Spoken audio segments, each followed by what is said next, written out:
antisemitism, homophobia, and a violent romantic relationship. Here's why Mel Gibson was blacklisted from Hollywood for years.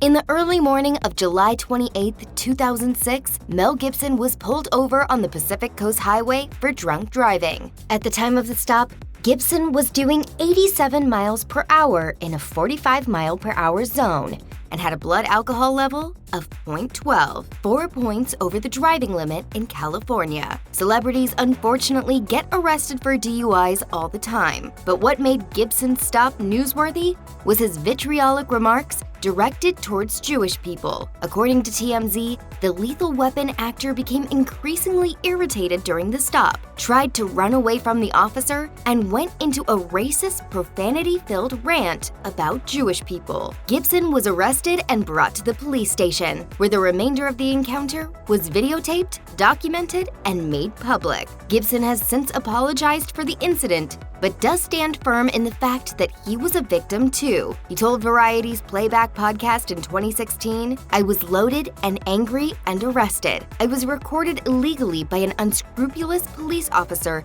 who was never prosecuted for that crime, and then it was made public by him for profit. So not fair." I get up every day and I realize I'm not in control of this whole thing.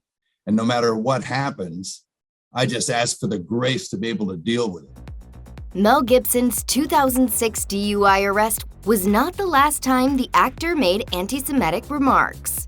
In a 2010 interview with GQ, Winona Ryder revealed that she had a charged exchange at a party with a drunk Gibson, in which he asked her an inappropriate question that referred to the crematoria used during the Holocaust. This incredibly insensitive comment was just one of several he's made. In 2015, Gibson, during an interview with Reader's Digest, raised doubts about the number of Jewish people killed during the Holocaust, saying, "I mean, when the war was over, they said it was 12 million. Then it was 6. Now it's 4. I mean, it's that kind of numbers game." Gibson also feuded with Basic Instinct and Flashdance screenwriter Joe Esteraz. According to Esteraz, Gibson sabotaged a film the two were going to make about a Jewish revolt against the Romans in ancient Judea. In a letter penned to Gibson, Esteraz wrote, "I've come to the conclusion that the reason you won't make the Maccabees is the ugliest possible one. You hate Jews." Regarding the accusations, Gibson has repeatedly disputed the claims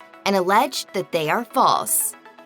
Outside of his racist and anti-Semitic remarks, Mel Gibson has also made offensive comments about the LGBTQ community. Columnist Liz Smith reported on derogatory comments Gibson made to El País, a Spanish newspaper, in 1991. Along with making suggestive comments about gay sex, Gibson also said, "With this look, who's going to think I'm gay? I don't lend myself to that type of confusion. Do I look like a homosexual? Do I talk like them? Do I move like them?" Gibson's history with homophobia in the 1990s continued, and Winona Ryder recalled to the Sunday Times in 2020 that during Gibson's anti-Semitic exchange with her, he also made a disrespectful comment toward her friend. Ryder said, "We were at a crowded party with one of my good friends, and Mel Gibson was smoking a cigar. And he said to my friend who's gay, 'Oh wait, am I gonna get AIDS?'" To this day, Gibson alleges Ryder is lying about everything, and his rep told Entertainment Tonight in a 2020 statement he did reach out to her many years ago to confront her about her lies, and she refused to address it with him.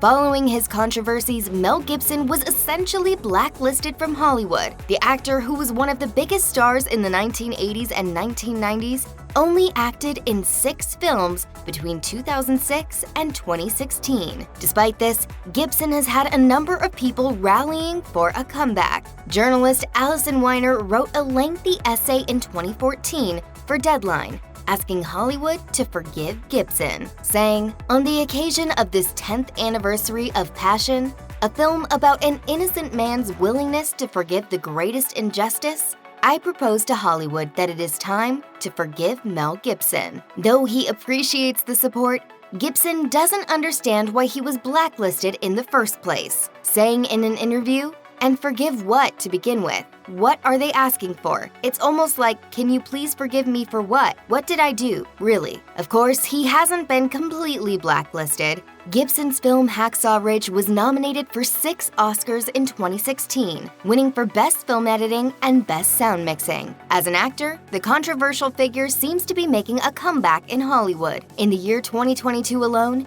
he appeared in 7 films, including Father Stu and Bandit.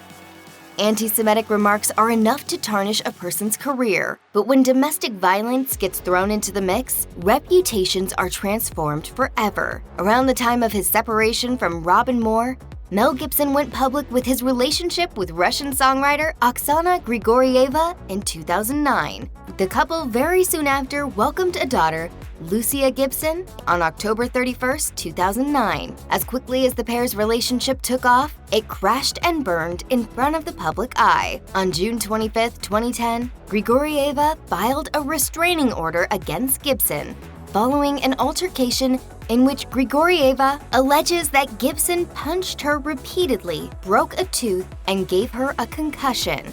After the fight and in the midst of their separation, Grigorieva secretly recorded a number of phone calls from Gibson that included threatening language, derogatory comments, and racist slurs, all directed at her. Gibson offered Grigorieva $15 million to keep the tapes private, but she ultimately refused the deal. This is about standing up to domestic violence. As far as the defense goes, Gibson admitted to slapping Grigorieva, but only to, quote, bring her back to reality during a meltdown and prevent her from harming their young child. After a bitter custody battle, the two eventually settled in 2011, and Gibson agreed to pay Grigorieva $750,000 under the condition that she could not write or speak about their relationship.